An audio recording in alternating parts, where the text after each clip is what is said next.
Hello guys, welcome to Madways. நாங்கள் சின்ன வயசுலேருந்தே எங்கள் ஊருக்கு பார்க்கும்போதுலாம் அந்த மலைக்கு மேலே ஒரு சின்ன கோயில் இருக்கும். அந்த கோயிலுக்கு போகணும்னு வீட்டில் கேட்டுக்கிட்டே இருப்போம். மட்டும் கூட்டி போனதில்லை. இன்னைக்கு வந்து மாட்டு பொங்கல், அதனால் இன்றைக்கி அந்த கோயிலுக்கு போகலாம் அப்படின்னு கிளம்பிட்டோம். அந்த வெள்ளைக்கல்லே தெரியுதா, அதுதான் கோயில். அந்த கோயிலுக்கு பாதைக்கெல்லாம் தெரியாது, அது என்ன கோயிலே எங்களுக்கு தெரியாது. வழிகிட்டு தான் போகணும்.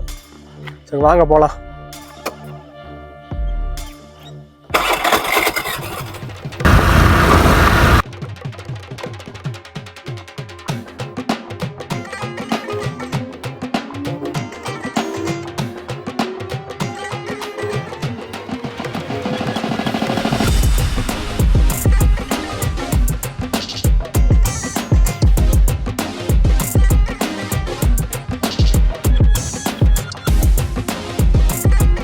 நாங்கள் இந்த பாதையில் வந்தோமா, வந்து பார்த்தா நல்ல தண்டவாளம்.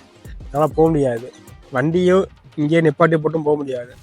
அதனால் நம்ம அந்த பக்கம் சுற்றி போகணும். இங்கே வந்து நீங்கள் மாட்டு பொங்கல்னால மாட்டை குளிப்பாட்டிக்கிட்டு அவங்களையும் குளிப்பாட்டிக்கிட்டு இருக்காங்க. நம்மளுக்கு கோயில் வந்து இந்த அகக்கு கோயில்.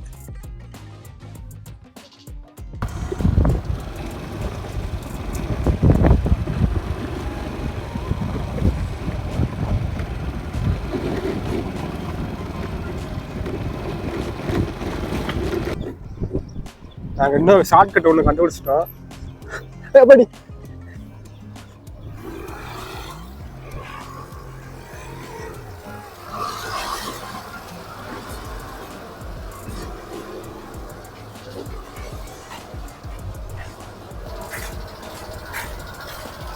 பாதை கேட்டோம். ஒன்று இப்படி போகலாமா இல்லைன்னா இப்படி போகலாமா. ஆனால் எதுவுமே வந்து படிக்கட்டுலாம் கிடையாது, நம்மளாக தான் போகணும். நம்மளாவே வந்து சொந்த காலில் தான் வேலைக்கு போகணும்.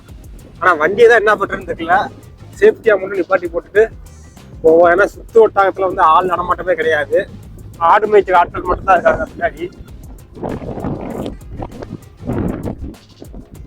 நாங்கள் மலையோட அடிப்பகுதிக்கு வந்தாச்சு. இப்படி நம்ம மேலே போகலாம். பட் இருந்தாலும் என்னென்னா வண்டி வச்சதுக்கனால வண்டியை இங்கே நிப்பாட்டி போகிறது கொஞ்சம் பயமாக இருக்குது. ஸோ அங்கிட்டலாம் வந்து வீடு அதிகமாக இருக்குது. ஸோ அதனால அங்கே வந்து வண்டியை போட்டு போகிறோமா நம்மளுக்கு கொஞ்சம் பாதுகாப்பாக இருக்கும்.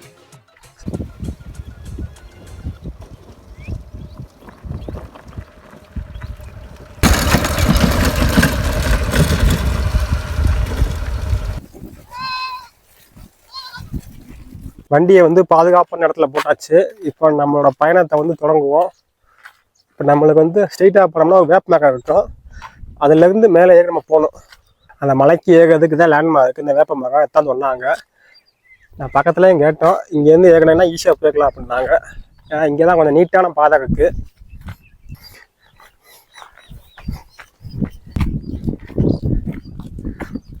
இங்கெல்லாம் அந்த கல் இப்படி வந்து அடுக்கி வச்சிருக்காங்க, எதுக்குன்னு தெரியல.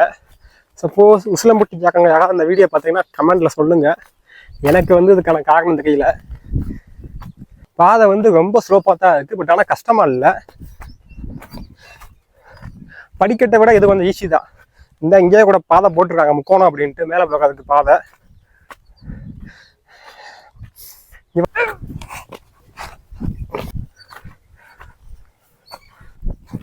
பாதை வந்து ரொம்பவே ஸ்லோப்பாக தான் இருக்குது. அதனால அப்படி கொஞ்சம் கிராஸாக ஏறி போயிட்டு இருக்கோம். நட்டுக்குத்தில் ஏற்க முடியாது. ஆனால் எப்படி தான் கீழே போகணும்னு தெரியல, அது கொஞ்சம் கஷ்டம்தான். இது வரைக்கும் நார்மலாக கல் மட்டும்தான் இருந்துச்சு. இதை கொடுத்து கொஞ்சம் கல் ப்ளஸ் கொஞ்சம் ட்ரீ அது கொஞ்சம் இருக்கனால நம்ம கொஞ்சம் நல்லது. சாரி, எனக்கு மூச்சு வாங்குது. ஃபைனலி நம்ம கோவில்கிட்ட வந்தாச்சுன்னு நினைக்கிறேன்.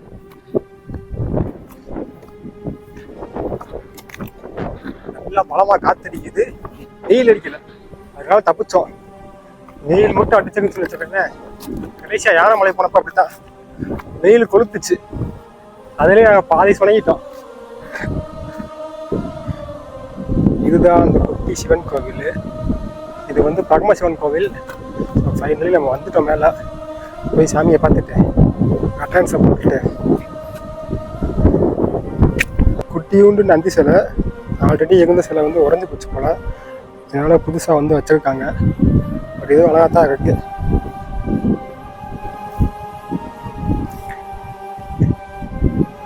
இந்த பரமசிவன் கோவில் வந்து 1973 வந்து ஓப்பன் பண்ணிட்டாங்க. இப்போ வந்து சாமி கொடுத்தாச்சு. இப்போ எங்களை சுற்றி பார்த்தீங்கன்னா மலை மட்டும்தான் இருக்குது. இந்த மலை, அதுக்கு பின்னாடி ஒரு மலை, அதுக்கு பின்னாடி ஒரு மலை. இது வந்து உசிலம்பட்டி சிட்டி, அதுக்கு பின்னாடி வரைக்கும் மலை தான். அதான் அங்கே ஒரு கூம்பு மாதிரி ஒரு மலை தெரியுதா, அதுக்கு மேலே ஒரு கோயில் இருக்குது. நாங்கள் வரும்போது தான் பார்த்தோம். அந்த கோயிலுக்கு ஒரு நாள் நம்ம போகணும். அதுக்கடுத்து இங்கே இந்த வாட்டர் ட்ராப் மாதிரி தெரியுதா, அதுதான் எங்கள் சொந்த ஊர். அது கீழே தான் வந்து வீடு எல்லாம் இருக்குது.